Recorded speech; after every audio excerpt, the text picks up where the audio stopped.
Hello and welcome to this episode of momentUM. I'm your host, Savannah Kidd. Coming up on today's show, we recap the Oscars and find out how John Travolta would pronounce our names. I go behind the scenes at the Alpha Gam's He's a Lady pageant, and we have a special guest who will join us in the studio to talk about one of UM's most magical clubs. But first, let's introduce our panelists. As always, we have Chloe Allen, Sydney Fields, and Sloan Gibby. So let's start off with our first talk of the moment, the Oscars. What were your guys' overall views on the Oscars? And I liked every minute of it. It flowed really, really well. There weren't any, pauses or stops. And Ellen, of course, she's so entertaining. Such a good host. I think she really made it. I really think that she's a wonderful entertainer, and I think no one could do a better job than Ellen. I absolutely think it was wonderful. Some of the most memorable moments, first off, did y'all hear about Jennifer Lawrence falling again? But it wasn't on stage, it wasn't up the stairs, it was actually on the red carpet. She's the funniest person, I swear. I sort of wonder sometimes if she plans that stuff. Or she always has a witty comment to say, She's quick. Always on point. She is really on it. I think she's very genuine. She's very genuine. Ever since the Hunger Games, I've been obsessed with her. Yes. Oh, I know. Yes. And I actually... Ellen DeGeneres' selfie. Yes, the most retweeted. Broke Twitter. Broke Twitter. That is of incredible. all time. And I noticed after it happened, when Twitter notifies you when so many people follow somebody, it showed me that 20 of my friends followed her on Twitter after that. Really? Yeah. I followed her. I hadn't been following her for some reason, but she's funny. I know, she's hilarious. And her with the pizza guy, yes. How funny was that? It was awesome. He actually made $1,000 that night. That's crazy. He deserved it. On her show later. Give it to him. Yeah, he definitely earned it after not knowing what's going on and coming on the show. I would be how would y'all take that? I would be floored. I would be ecstatic. I know. I'm like, oh my gosh. Meet all these famous people at once. Yeah, he said that Ellen came up to him and just told him to follow him, and that she didn't tell him where he was going, and she just led him out onto the stage, and he was just started. Okay, well, I got pizza. If Ellen never told me to follow her, I wouldn't question her. Yeah. It's always something whatever good you when say, follow Ellen. I'll follow you wherever you go. But also, y'all saw John Travolta butcher poor Idina Menzel's name. John Travolta just needs to give up. It's his time has come and gone. He's not Danny Zuko anymore. I mean, she made it to the Oscars, and you don't know how to pronounce her name. I know, and she was already nervous during her performance, but after your name is pronounced in front of millions of people on TV, I can't imagine. Live TV. Yeah. So I wonder how he would pronounce our names. Yeah, so we looked it up, and mine is Assimi Ja'art. Don't know how that happens, but that's how John Travolta would say it, apparently. Mine is Lasor Grok, and I don't know how they did that. They had you put certain vowels certain places, and they mixed consonants. It's like Pig Latin. Yeah, it's like Pig Latin. I am Arts. Arts. Nice to meet you. In the John Travolta world. Well, my name would be Labortiers Lears. You look like a Labortiers. I do look like a Labortiers. Goodness. Arts. Well, speaking of the Oscars, someone photoshopped pictures of Oscar nominees posing with their younger selves. I loved it so much. I think there's one with Sandra Bullock. Amy Adams and Amy Adams, look how little and they just she photoshopped was. these Perfectly. so flawlessly. It looks like they're seriously with their younger self. At first we were talking about, we wondered if it was them posing with their cardboard self, but we read it and they just got different poses to work together. Look how young she looks, and her hair was long. And she's not even that much older now, but she looks so different. She looks mature. Yeah. I think the one. Look, she didn't even change. That's she's flawless. I love her. An Eat, Pray, Love. The hair. Love her. Eat, Pray, Love. The hair. The hair's the main difference there. Oh, poor Leo. Poor Leo. Will he ever get an Oscar? No. He will. I think he will. Lifetime achievement.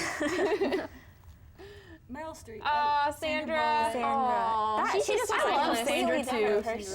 She just holds herself so well. She's just timeless. Except for, I don't know what age she was there, but She's definitely Definitely. Yeah. Oh, Sarah. Well, you guys, today is Fat Tuesday. I know. A Missouri candy shop is embracing Fat Tuesday. The shop is actually giving away free fudge to obese customers over 300 pounds. Now, okay, is this offensive or funny? I think this is a little, like, I think it's a little offensive. I think they meant for it to be funny, but that can get offensive quick. Like, this is America. I think We they don't tried to joke. set it like high so that they're like a lot of people wouldn't come in and do it, but I think that's really offensive. Yeah. Like, the idea is kind of funny, but like, how are you supposed to go up to somebody, hey, you're obese? Have some free fudge. You look over 300 pounds. Here you go. Like, let me just, I just think it's really offensive. And who themselves would be like, hey, I am obese. Give me some fudge. Like, just, nah. I think everyone should have free fudge. Yeah, it's free fudge for everybody. The Mardi Gras parade. No, but I've always wanted, I feel so unsouthern. I've never even been to New Orleans. I never have I've either. been one time or when I was in Mobile or 7th or 8th anything grade. too. It was I've been told, interesting. yeah, like I've been told to go to the Mobile Mardi Gras. Like that's where it's, because that's where it Huh. originated. Really? And that's the first Mardi Gras, yeah. I really didn't know that. I did eat king cake this morning though. Did you find the baby? No, I didn't. I forgot about the baby, and the person who made it was like, "Did you find the baby?" I was like, "I don't think so." I don't know. So I swallowed it all. We're also talking about where in the world do you get those little tiny babies? Like the Probably a Party miniature City. plastic baby store? I don't understand. Mardi Gras is such a strange. I don't know. I don't know, because it's like everyone's like, oh, Mardi Gras, we're going to go down to Mardi Gras. And it feels like it happens for just one day. And then, like, after it's just And the gone. fact that it's on a Tuesday, it's like, don't people have to work? And I've seen a lot of things all over Facebook where people have been going for the past few weeks. I mean, they just party it up. I mean, they treat it like it's weeks. Yeah, it's, yes, definitely. But it's elaborate. It's very nice down there. So at this time of year, it's just like everything's just so. Yeah, So, I'd like to go crazy. one day. Yeah. Well, we've talked about pop culture, national news, so just bringing it closer to campus, I got the chance to go to Alpha Gamma Delta's He's a Lady pageant, where guys competed for philanthropy money dressing up as women. So let's take a look.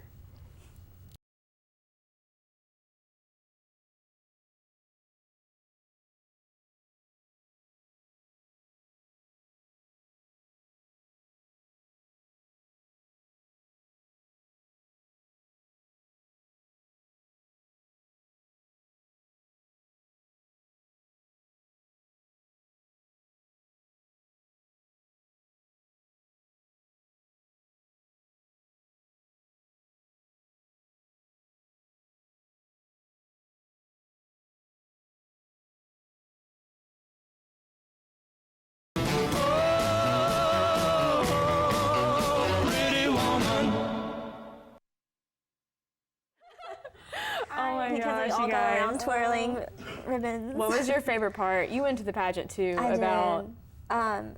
Kevin Britt, he was 80 Pie's entry, and he was the funniest to he me. was the one that looked like Ariel, the little mermaid. Oh, I know, with that fiery long red hair. Oh my gosh. I think that had to be my favorite part too. He looked, Talent was funny. yeah. Uh-huh.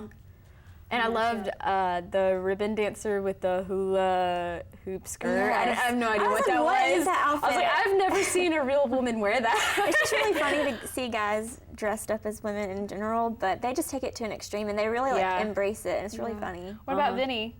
His dress was like His dress came down. It was not appropriate for a women's pageant. He had such a good spirit about it. Oh, he was so funny wearing his little dress with his chain on still there. Yeah. It was yeah. great. And it was for a great cause too. So. Yeah. I'm surprised he didn't do anything to do with baseball. Vinny. Yeah. I don't even remember what was his talent. He played guitar, didn't he? Yeah, Yeah, he that's played the right. guitar. And then a few people played the little ukulele things. There's a couple ribbon dancers. Was there like a singer or somebody, I think? There was Kevin sang. Kevin's was really funny. He's actually really talented. He Yeah, is. he is. He's Didn't he really good at sing From the drums. Window to the Wall? He's like a mashup of all the culture popular versions. songs. But on the ukulele. It was interesting. Well, I guess we will take a quick commercial break and then we'll be right back.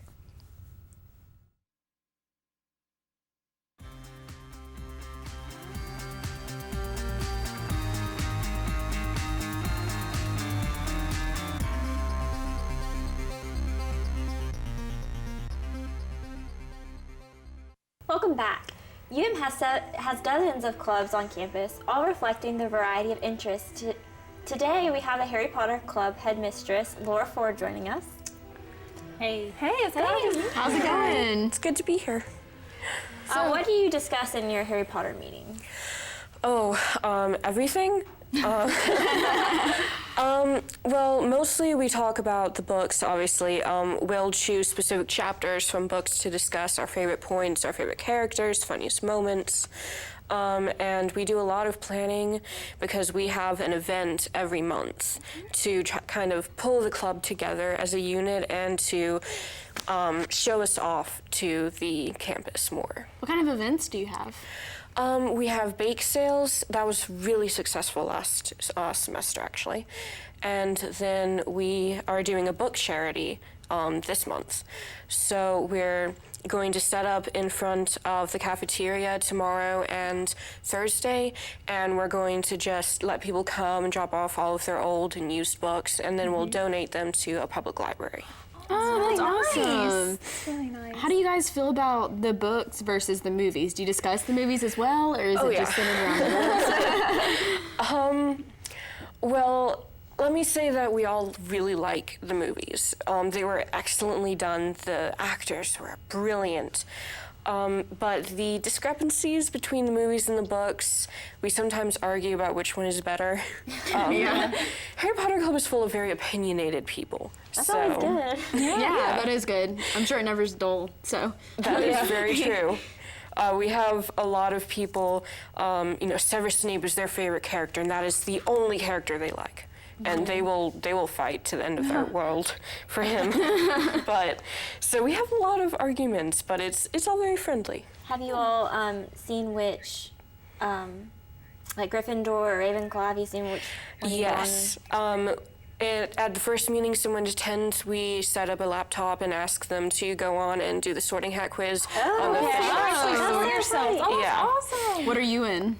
I took it 4 times. You weren't satisfied. You had to take it You again. didn't get what you wanted. Well, I got Ravenclaw the first time, and then I got Gryffindor the last 3. Yeah. So I'm sort of a Gryffindor. I've taken it and I'm a Hufflepuff, and I don't agree with that. So I'm on Pottermore, and like when I know I love it, and when I took the test, I was like, oh yes, I'm gonna be a Gryffindor, Hufflepuff. I'm like, what? But then the more and more I read into it, I am. It's true, yeah. Yeah, it's very When true. I read the description, I was like, all right, All right. I guess that kind of describes me. Yeah. Well, there's really, we have a whole bunch of members that are Hufflepuff and Slytherin. We have almost no Gryffindors or Ravenclaws. Really? You'd think Gryffindor would be the most popular, but there's really not very many people in it. I'm a Gryffindor. Oh, congratulations. So how do you feel about the new statement that J.K. Rowling has come out with about Ron and Hermione? Oh, yeah. Yeah, they weren't supposed to be together. Yeah, I agree with her. I really think that Hermione and Harry should have ended up together. I agree. I agree. I mean, she's so much like his mother in so many ways. She's Muggle-born, she's really intelligent, she always sticks up for what she believes in. So I kind of feel like it was sort of a cop-out to make Harry part of the Weasley family. But so many people just love the pairing. It has become a favorite. So I'm not going to argue with the fans who love Hermione and Ron. But we have a very mixed verdict in the club. So we have people from both sides. I just thought it was interesting that she said that. Like, people were just so Yeah. shocked. Some people really responded well to it, and I've seen a lot of memes that said that Hermione and Ron wouldn't last anyway, and here's all the reasons why, and I just thought they were really I've funny. probably written 1 or 2 of those. Completely anti them. I am. I love Ron, I love Hermione, just not together. Yeah. Did it make you happy inside when you saw her release that statement? Yes. Did it kind of give you like a calm about it? I felt justified for all of my beliefs. Yes. Finally, I You're knew it. backed I knew up. it. I knew Yes. she meant to write that. I always hated that blog, but now I have justification. How did you one quick thing? How did you deal with the end of the series? Oh, I didn't deal with it at all. I cried when this is kind of a spoiler, but Harry dies at the end of the series. He comes back, but but when he died, I was certain that since this is the last book, he's just going to stay dead. This is just the end of Harry Potter, and I probably spent at least 2 hours just crying straight, and I refused to pick up the book for a day. I was so mad at J.K. Rowling. But I think the best. I know. I screamed at her in my head. But I think the best response is really, I don't think anyone deals with Harry Potter ending. I think we all kind of live with it in us. It's such a huge part of us now that even if the series is over, it's never really over. Yeah, definitely. Well, we grew up with Harry Potter. Yeah, we watched him grow up, so. How many times have you read the books or like reread them? Oh, Can you count them? Or if you do. I am an engineering major, but I cannot count that high. Well, I go back and I read my favorite parts of each of the books, probably at least once a month. Wow. I guess as a president, you have to stay on top of things. Yeah. Yeah. You have to stay sharp. We do quizzes every week to earn house points.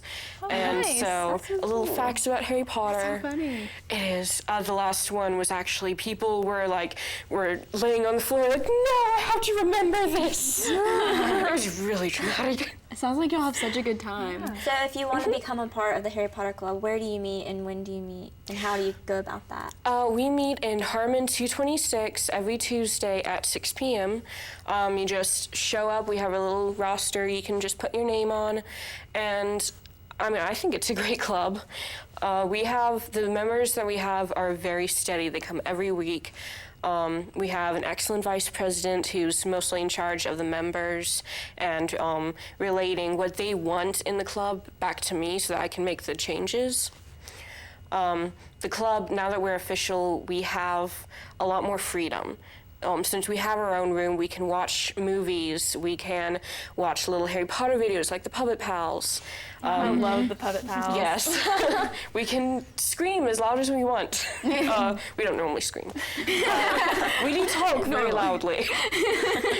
So I think it's become really exciting since it became an official club on campus. Well, that's awesome. And thank you so much for joining us. I would have never known all of that. that existed. That's really great. Thank you for having me. Yeah. Thank you for coming. Well, you guys, I guess that's all the time that we have for this week. So just be sure to join us again next time on our next edition of momentUM.